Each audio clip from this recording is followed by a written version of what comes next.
I really shouldn't be doing this, but listen guys, in this video I'm going to be giving you guys my 7-step formula to removing negative items off of your credit report. I don't care what kind of negative items you have, bankruptcies, repossessions, collections, inquiries, I don't care. I'm going to give you guys my 7-step formula to removing any type of negative accounts on your report so that you can go out there and get approved for what you want. Because once again, if you have negative items on your credit report, it's going to be tough to get approved for stuff, okay? So I'm going to show you exactly what you need to do to remove those items. Jump into the other side of the computer.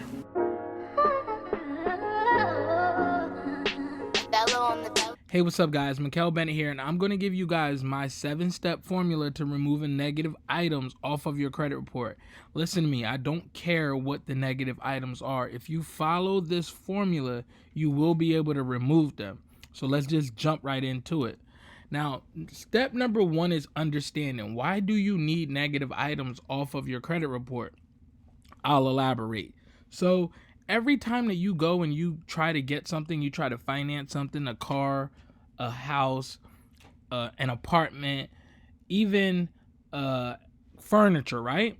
They're going to pull your credit report. And when they pull your credit report, they're going to look. They're going to see, okay, this person has a collection. This person has late payments. This person has a charged off credit card. Why in the HELL would I give you another credit card so that you can go have late payments or so that you can go create another collection, right? So the whole point is, if you have negative items on your report and you haven't paid them, or even if you have paid them and they're reporting as negative, you need to remove them from your credit report, okay? Now, the reason I'm even giving you guys that little bit of pre-education is because, let's just face it, a lot of people don't know a lot about credit. They don't know where to start. They don't even know what a negative item looks like. So I'm going to show you. That's what I'm here to do today. So step number 2 is pull a current copy of your 3-bureau credit report. I'm not talking about Credit Karma, okay?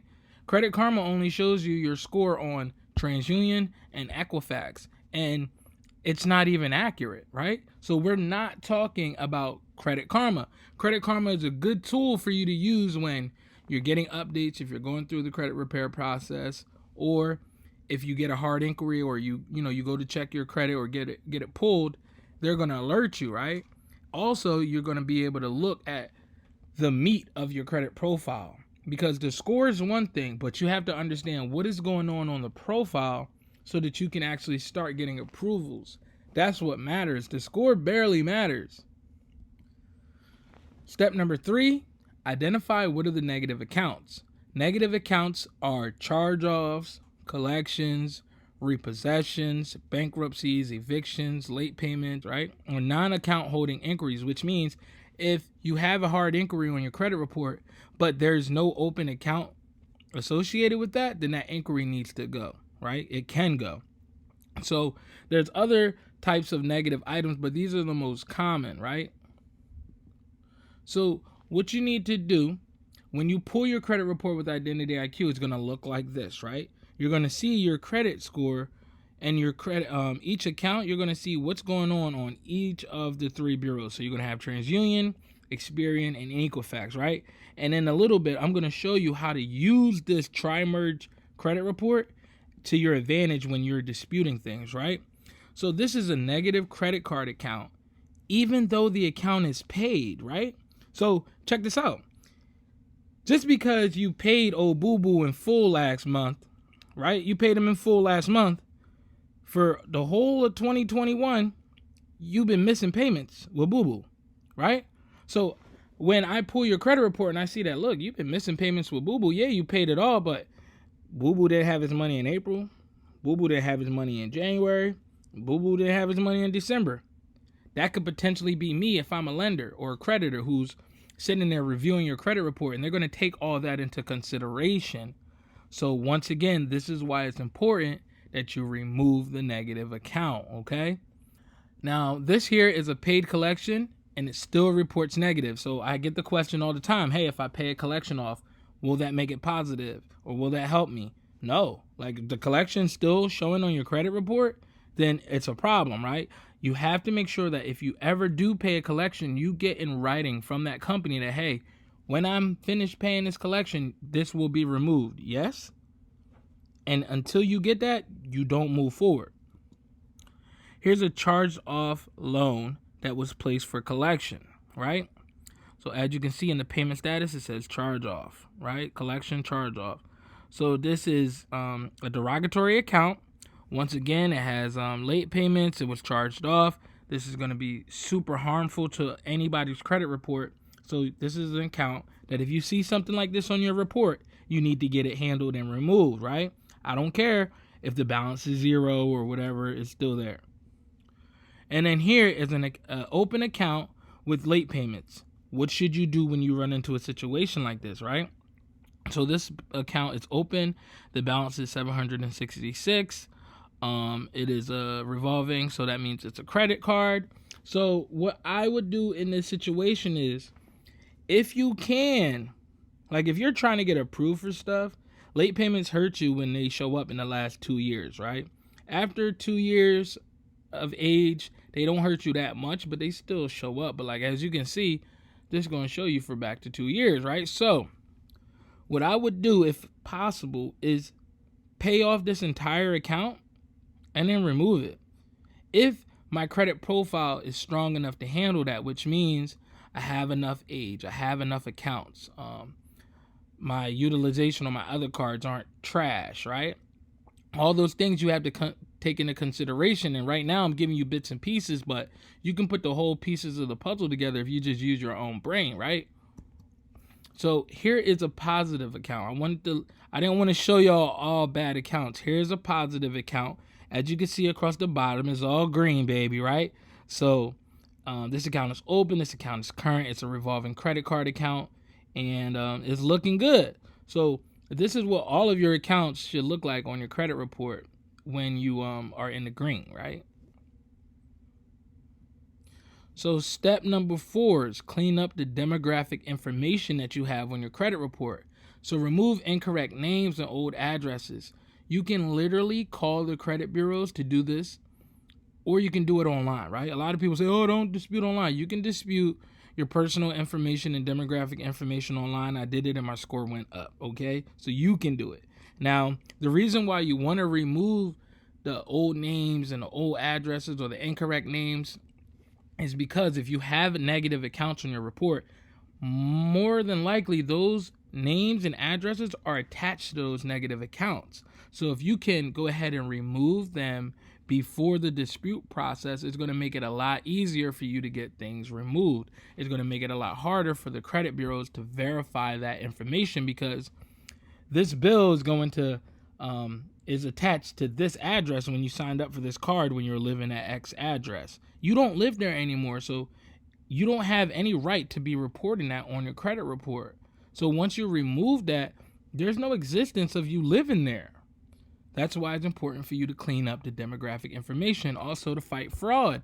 Sometimes people might have stolen your information. They didn't spell everything correctly, like your name, but they still got whatever they got with your social. So now it's reporting on your credit report. So you want to make sure if there's any names that look funny to you, you want to get them removed. Call them up, let them know, hey, this is not my name. Call the fraud department. This is not my name. I need it removed. I don't live here. I need it removed.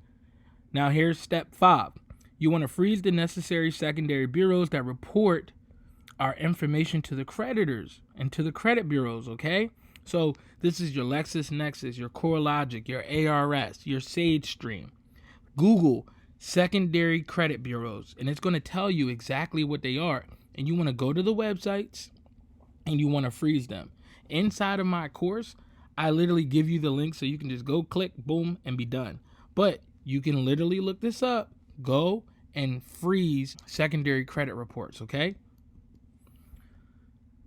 Step number 6, dispute the validity of the negative items with the 609 dispute validation letter, right? So there's a letter. It's very common. It's inside of my course. You literally list all of the items that are on your credit report that are reported negatively. So I showed you how to how to pull your credit report with Identity IQ. Also, link in my bio for you to get that for a $1 trial for 7 days, okay? $1 trial for 7 days. You can check your credit report and see what's really going on. So you list all of the negative items that you see on your credit report in this 609 dispute letter, right? And you make the credit bureaus validate that debt. Say, hey, look, this is being reported on my credit report.